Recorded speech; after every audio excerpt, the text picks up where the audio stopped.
Hello everyone, Assalamu alaikum. Welcome to back my channel Maria's Kitchen. আজকে আমি আপনাদের সাথে খুবই সহজ একটি রেসিপি শেয়ার করব।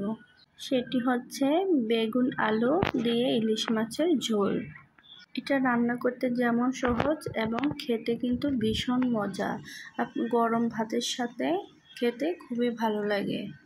তো কথা না বাড়িয়ে মূল রেসিপিতে চলে যাই। আশা করি আমার রেসিপিটি দেখে আপনাদের সবার ভালো লাগবে। আমি এখানে নিয়ে নিয়েছি বেগুন, আলু এবং ইলিশ মাছ। আমি আজকে এই রেসিপিটি ইলিশ মাছ দিয়ে রান্না করব। আমি বেগুনগুলোকে এভাবে করে কেটে নিয়েছি। আপনারা আপনাদের পছন্দ মতো সাইজ করে কেটে নিতে পারেন। আলুগুলোকে আমি একটু মোটা মোটা করে ছোট ছোট করে কেটে নিয়েছি। এখন আমি মাছগুলোকে একটু লবণ এবং একটু হলুদের গুঁড়ো দিয়ে মেখে এগুলোকে ভেজে নেব।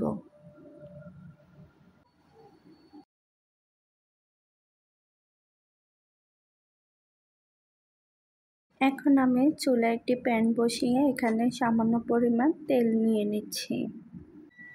প্যানটা যখন গরম হয়ে আসবে তখন আমি এখানে দিয়ে দিব মাছগুলো।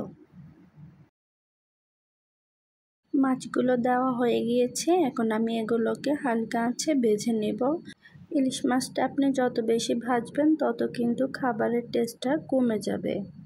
মাছগুলো আমি উঠিয়ে নিয়েছি। এখন অবশিষ্ট তেলগুলোতে আমি এখন বেগুন আলুগুলো একটু হালকা আঁচে ভেজে নেব। বেশি ভাজার দরকার নেই। আমি এগুলোকে 1 থেকে 2 মিনিট একটু নেড়েচেড়ে ভেজে নেব। আমি এখানে সামান্য পরিমাণ হলুদ এবং লবণ দিয়ে বেগুনগুলোকে ভেজে নিচ্ছি। তো আমার ভাজা হয়ে গিয়েছে। এখন আমি এগুলোকে তুলে নিচ্ছি। তুলে নেওয়া হয়ে গিয়েছে। এখন আমি এখানে সামান্য পরিমাণ তেল দিয়ে দিচ্ছি। আমি এই কড়াইটাতে আজকে রান্নাটা করব। আমি প্রথমে দিয়ে দিয়েছি মিডিয়াম সাইজের 2টা পেঁয়াজ পেস্ট। পেঁয়াজ পেস্ট দিলে তরকারির ঝোলটা একটু ঘন হয়, খেতে ভালো লাগে। এরপর আমি দিয়ে দেব এখানে 1 চা চামচ রসুন পেস্ট, 1 টেবিল চামচের মতো টমেটো পেস্ট,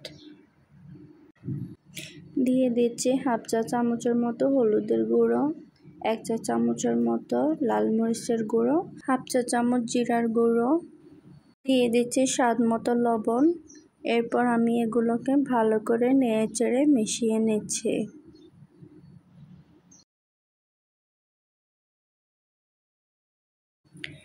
ভালো করে মেশানো হয়ে গেলে তারপর আমি এখানে দিয়ে দেব সামান্য পরিমাণ পানি।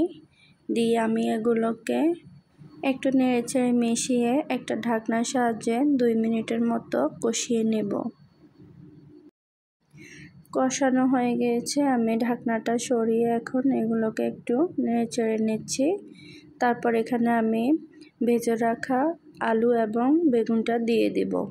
দিয়ে মশলাগুলো ভালো করে আলু বেগুনের সাথে মিশিয়ে নিচ্ছি।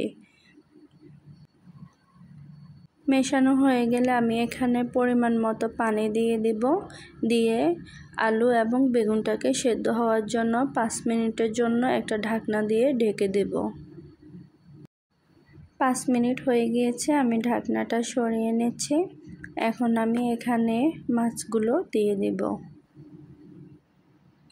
দিয়ে আমি এগুলোকে একটু মিশিয়ে নিচ্ছি নেড়েচেড়ে। দিয়ে আবারও 5 মিনিটের জন্য ঢাকনা দিয়ে ঢেকে দেব। 5 মিনিট হয়ে গিয়েছে। এখন আমি ঢাকনাটা সরিয়ে নিচ্ছি। মাছগুলোকে আমি একটু এপাশ ওপাশ করে দিচ্ছি যেন মশলাগুলো মাছের ভেতর ভালো করে ঢুকে। এরপর আমি এগুলোকে আবারও 2 থেকে 3 মিনিটের জন্য ঢেকে রাখবো। ফিরে আসলাম আবারও 2 থেকে 3 মিনিট পরে। আমি এখন একটু চেক করে নিব আলুগুলো ভালো করে সেদ্ধ হয়েছে কিনা। হ্যাঁ, দেখতে পাচ্ছেন আপনারা আমার তরকারিটা কিন্তু রান্না হয়ে গিয়েছে। তো আমার আজকের রেসিপিটি আপনাদের কাছে কেমন লেগেছে? যদি ভালো লেগে থাকে অবশ্যই আমার চ্যানেলটি সাবস্ক্রাইব করে রাখবেন এবং কমেন্ট করে জানাবেন। Thank you.